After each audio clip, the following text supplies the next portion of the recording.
This is Mama Lu. Welcome back to my YouTube channel.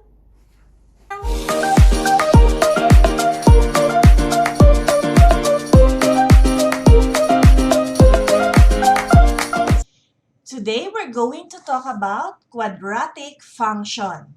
So ano ba itong quadratic function? A function f is a quadratic function defined by f of x equals ax squared plus bx plus c, where a, b, and c are real numbers, and a is not equal to 0. A quadratic function can be recognized by its equation. So the equation f of x equals ax squared plus bx plus c is referred to as the standard form of the quadratic function, wherein the first term is referred to as the quadratic term.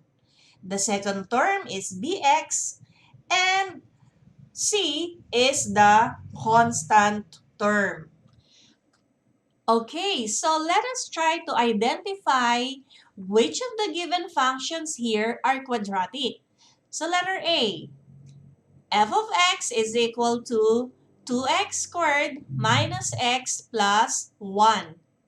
So according to the definition of quadratic functions, the coefficient of the quadratic term should not be equal to 0.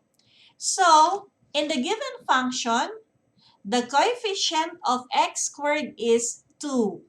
Okay?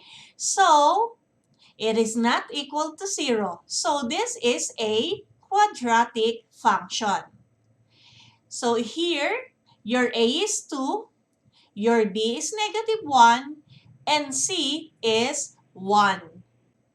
Okay, so letter B, we have g of x is equal to 3x times the quantity x plus 2. So distributing 3x to the first term, and then on the second term, we'll have 3x squared plus 6x. So since the coefficient of the quadratic term is 3, it is not equal to 0, so it is a quadratic function, wherein a is 3, b is 6, and c is 0. Okay, so let's try the third one. B of x is equal to -x times the quantity x plus 1 quantity squared. So expanding the right side of the given function, so since we have here x plus 1 quantity squared, so it will become x squared plus 2x plus 1. Alright? Then, distributing -x, so we have -x cubed minus 2x squared minus x. So as you can see, it is third degree, or it is degree 3. So it is not quadratic.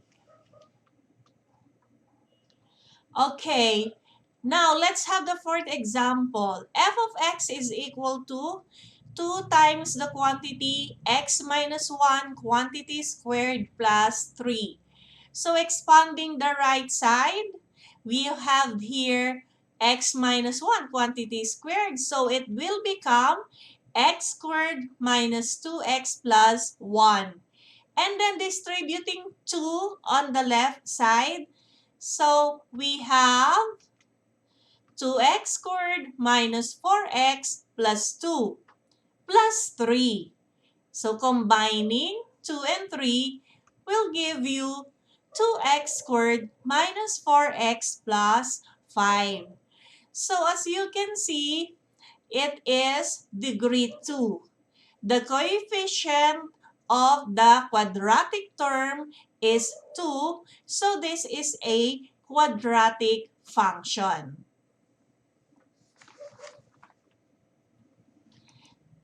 Okay, so let us now move on to the vertex form of quadratic functions. So the standard form of quadratic function, which is f of x is equal to ax squared plus bx plus c, can be written in the form of f of x is equal to a times the quantity x minus h quantity squared plus k by applying the method of completing the square.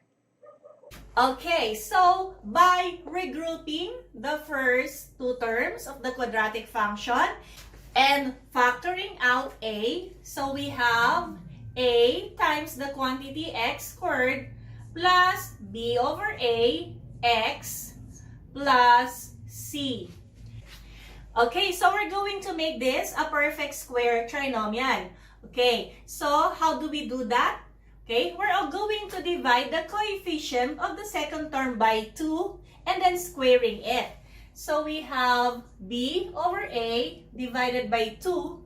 So we have b over a times 1/2. And that becomes b over 2a. And then squaring it will give you b squared over 4a squared.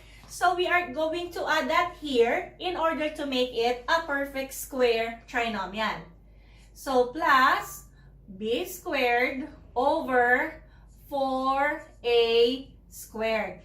So if you added b squared over 4a squared here, in order to make it a perfect square trinomial, we're going to subtract that here in our c. So this becomes c minus, alright? So that's b squared over 4a. Now, you will notice that it's no longer b squared minus 4a squared that we subtracted here. Why? Because we have a here, right? So, it's b squared minus 4a. Okay, so since this is now a perfect square trinomial, so we write it like this. So, a times x plus b over 2a quantity squared. Now, we are going to combine these two. So, the LCM is 4a. So, the denominator is 1. 4a divided by 1 is 4a times c. That is 4ac.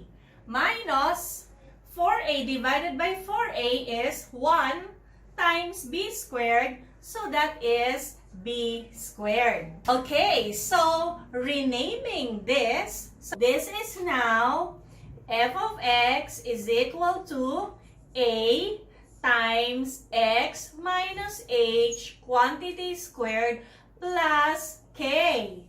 Or this is the vertex form. Well, paano nangyari yon? Our h, okay, we're going to rename it. So our h is, okay, that is negative b over 2a. And now our k, okay, so k is 4ac minus b squared over 4a. Okay? So this is how the vertex form of the quadratic functions is derived. Okay, so let's try to answer examples. Transform the quadratic function into vertex form. Then, give the value of h and k. Okay, letter A, f of x is equal to x squared minus 6x plus 2. Okay, so let us group the first two terms. Okay, and then let us add a term here so that it will be a perfect square trinomial. So like what we did in our derivation no ating vertex form, you're going to divide the coefficient of the second term by 2 and then square it. So we have x squared minus 6x. Dividing it by 2 will give you 3, then square, so that is 9. Alright? Plus 9. Okay? Plus, the constant here is 2. And subtracting what you have added here. Okay? So 2 minus 9. So we have, okay, so this is now a perfect square trinomial. So the factors, we have x minus, okay, that's the square root of the first term. And then the square root of the last term is 3. So that is x minus 3 quantity squared plus 2 minus 9 is negative 7. Alright? So therefore, this is already in the vertex form. Okay? This is already in the form of a times x minus h quantity squared plus k. So therefore, your h here is, okay, that is 3. And your k is negative 7. Yan. Okay, next, letter B. So, again, we're going to transform into vertex form and give the value of h and k. So, we have letter B. G of x is equal to negative 3x squared minus 24x plus 11. Okay, so let's group the first two terms. And there is a common factor in the numerical coefficient. Factoring out negative 3. So we have negative 3. Then negative 3x squared divided by negative 3 is x squared. Negative 24x divided by negative 3 is positive 8x. Okay? Plus 11. So we're going to make this a perfect square trinomial. So we have negative 3. So para maging perfect square trinomial ito, okay, so we have x squared plus 8x. You're going to divide the numerical coefficient of the second term by 2. So 8 divided by 2 is 4. And then squaring the result, 4 squared is 16. So we add 16 here. So whatever we added here is to be subtracted from the constant term. Okay? So plus 11 minus. We are not going to subtract 16 here, but instead, we're going to subtract 16 times negative 3, and that is negative 48. So 11 minus negative 48. Okay? So, ito ay sabi nga natin kanina, perfect square trinomial. So, we have negative 3. Then, we have the square root, x squared. The square root of x squared is x. Plus, okay, that's the same with the second term, 16. The square root of 16 is 4. So, that is x plus 4 quantity squared. Plus, 11 minus negative 48 is positive 59. So, this is already in the vertex form. Kasi hindi ba nga, sabi natin, yung vertex form ay a times x minus h quantity squared plus k. So, obviously, yung k natin ay 59. Okay, what about x? Okay? So, this is x plus 4. Kailangan gawin natin siyang x minus h.